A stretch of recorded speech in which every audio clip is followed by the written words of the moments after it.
Assalamualaikum warahmatullahi wabarakatuh. Kami dari kelompok 5 akan mempresentasikan sebuah materi yang merupakan tugas dari mata kuliah Pendidikan Kewarganegaraan. Adapun materi yang akan kami sampaikan yaitu yang pertama, hakikat pendidikan kewarganegaraan, dan yang kedua, bangsa dan negara. Sebelumnya, izin memperkenalkan diri, nama saya Cita Anu Narasati, NPM 1905081026. Perkenalkan, nama saya Muhammad Fatih Al-Mukhtar, NPM 1905080135. Perkenalkan, nama saya Rini Tri Untari, NPM 1905081023. Perkenalkan, nama saya Febri Indrawan, NPM 1905081039.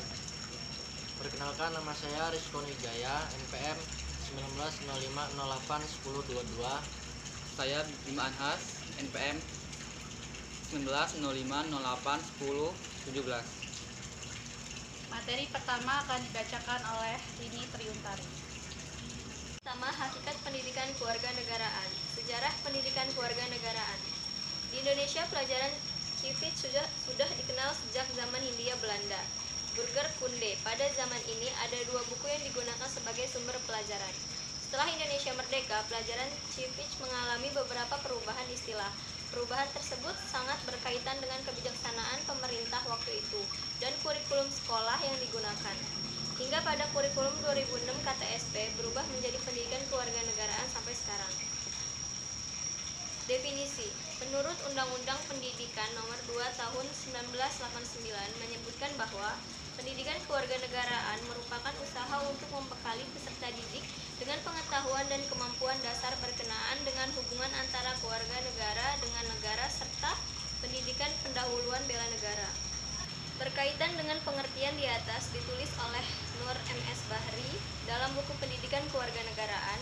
Pendidikan kewarganegaraan adalah suatu sadar untuk menyiapkan peserta didik dalam mengembangkan kecintaan, kesetiaan, keberanian untuk berkorban membela bangsa dan tanah air Indonesia. Visi dan misi. Visi, menjadi sumber nilai dan pedoman. Penyelenggaraan studi dalam mengantarkan peserta didik, mengembangkan kepribadiannya selaku warga negara yang berperan aktif, menegakkan demokrasi menuju masyarakat yang madani.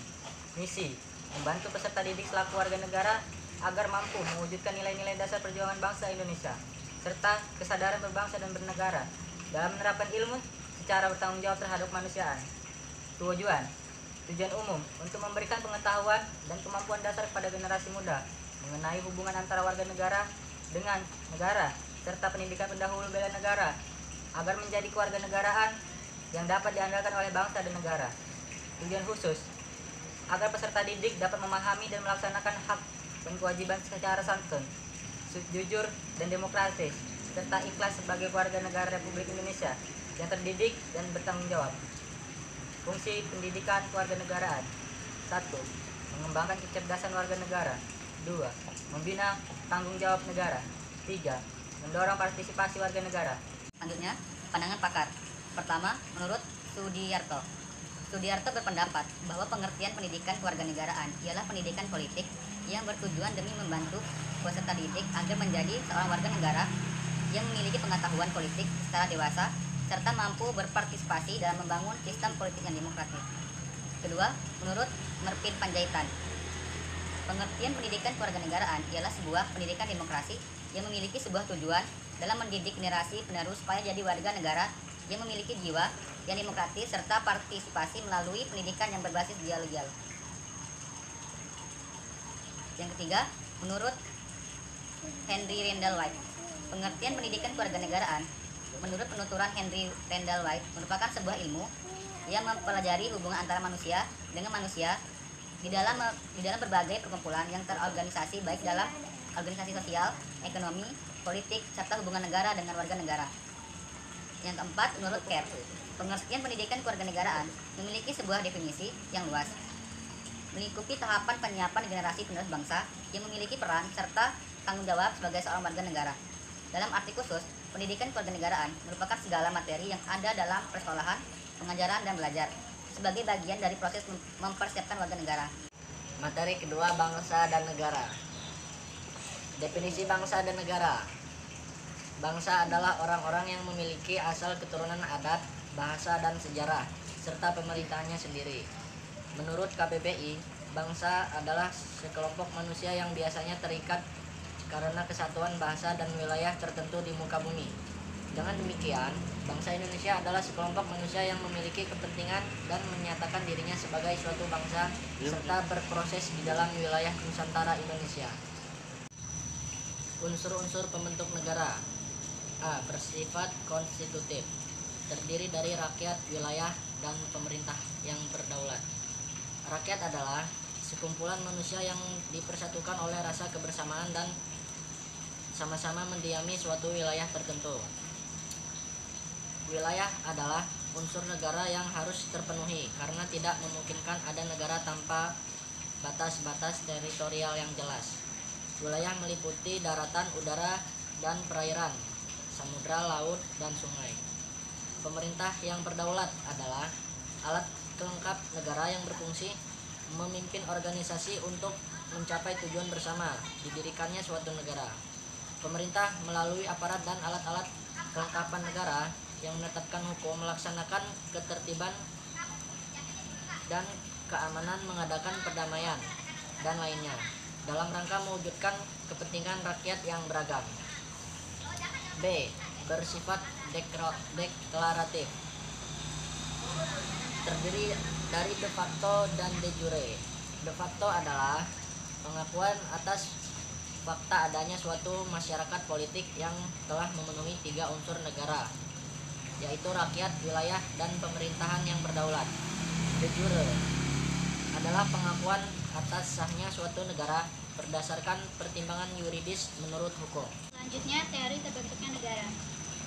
Terdiri dari teori ketuhanan, teori hukum alam, teori perjanjian masyarakat, dan teori kekuatan atau kekuasaan. Teori ketuhanan. Lewat dari ini, para ahli berpendapat bahwa segala sesuatu terjadi atas kehendak Tuhan. Terbentuknya suatu negara juga bisa terjadi atas kehendak Tuhan, karena segala sesuatu adalah ciptaan Tuhan. Teori hukum alam.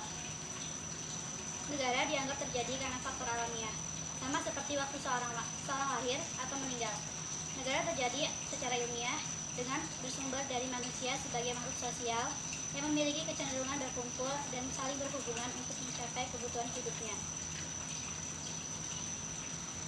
Lalu teori perjanjian masyarakat. Menurut teori ini, negara itu timbul karena perjanjian yang dibuat antara orang-orang yang tadinya hidup bebas merdeka, terlepas satu sama lain tanpa ikatan kenegaraan. Perjanjian ini diadakan agar kepentingan bersama dapat terpelihara dan terjamin. Perjanjian itu disebut perjanjian masyarakat. Selanjutnya, teori perjanjian masyarakat. Menurut teori ini, negara itu timbul karena perjanjian yang dibuat antara orang-orang yang tadinya hidup bebas merdeka, terlepas satu sama lain tanpa ikatan kenegaraan. Perjanjian ini diadakan agar kepentingan bersama dapat terpelihara dan terjamin. Perjanjian itu disebut perjanjian masyarakat. Dapat pula terjadi suatu perjanjian antara daerah jajahan, misalnya kemerdekaan Filipina pada tahun 1946 dan India pada tahun 1947. Yang terakhir, teori kekuasaan atau kekuatan. Terbentuknya negara didasarkan atas kekuasaan atau kekuatan, misalnya melalui kependudukan dan penaklukan. Munculnya negara bermula dari adanya beberapa kelompok dalam suatu suku yang masing-masing dipimpin oleh kepala suku. Kemudian berbagai kelompok tersebut hidup dalam suatu persaingan untuk memperebutkan negara atau wilayah. Sumber pendapatan makanan mereka. Akibat lebih jauh, mereka kemudian berusaha untuk bisa mengalahkan kelompok saingan. Kelompok yang terkalahkan kemudian harus tunduk serta wilayah yang dimilikinya diduduki dan dikuasai oleh sang penakluk. Dan demikian seterusnya. Tujuan, fungsi, dan sifat negara. Yang pertama, tujuan negara sebagai sebuah organisasi kekuasaan dari kumpulan orang-orang yang mendiaminya. Adapun tujuan negara antara lain, yang pertama untuk memperluas kekuasaan, yang kedua bertujuan menyelenggarakan ketertiban umum, dan yang ketiga untuk mencapai kesejahteraan umum. Yang kedua, fungsi negara, fungsi pertahanan dan keamanan. Negara wajib melindungi unsur negara dari segala macam ancaman, hambatan, dan gangguan serta tantangan lain yang berasal dari internal ataupun eksternal. Yang kedua, fungsi keadilan. Negara wajib berlaku adil di muka hukum tanpa ada diskriminasi. Yang ketiga, fungsi pengaturan dan keadilan. negara membuat peraturan perundang-undangan untuk melaksanakan kebijakan dengan ada landasan yang kuat. Yang keempat, fungsi kesejahteraan dan kemakmuran. Negara bisa mengeksplorasi sumber daya alam yang dimiliki untuk meningkatkan kehidupan masyarakat yang lebih makmur. Dan yang ketiga adalah sifat negara.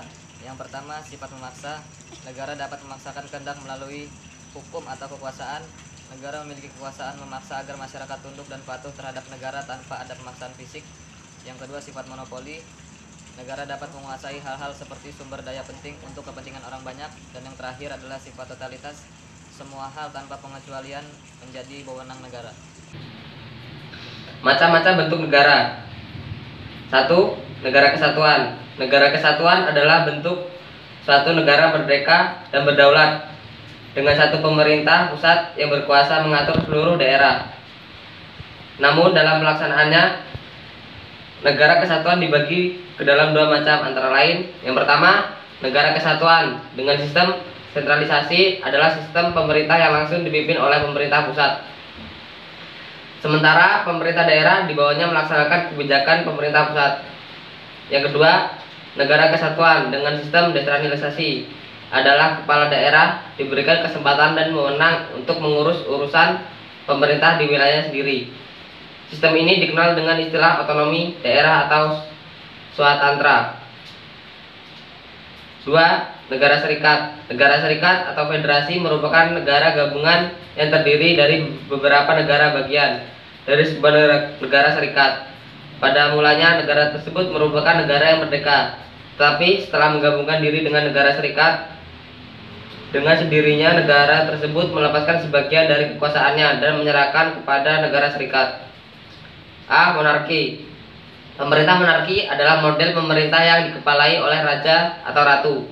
Dalam praktiknya, monarki memiliki dua jenis, yaitu monarki absolut adalah model pemerintah dengan kekuasaan tertinggi di tangan satu orang, raja dan ratu. Sedangkan monarki konstitusional adalah bentuk pemerintahan yang dikuasai oleh kepala pemerintah. B. Oligarki. Pemerintah oligarki adalah pemerintah yang dijalankan oleh beberapa orang yang berkuasa dari golongan atau kelompok tertentu.